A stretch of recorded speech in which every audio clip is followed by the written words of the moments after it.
Here I've got Blaupunkt SF and let me show you how to allow unknown sources on the following device. So at the very beginning you have to open the list of all applications, then scroll down, find and select the settings.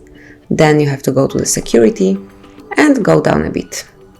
Here you will notice unknown sources, so if you truly want to allow installations of app from unknown sources, simply click on this switcher.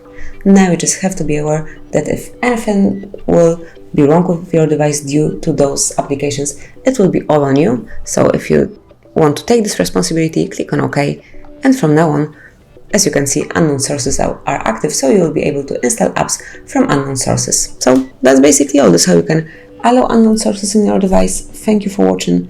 Please subscribe our channel and leave the thumbs up.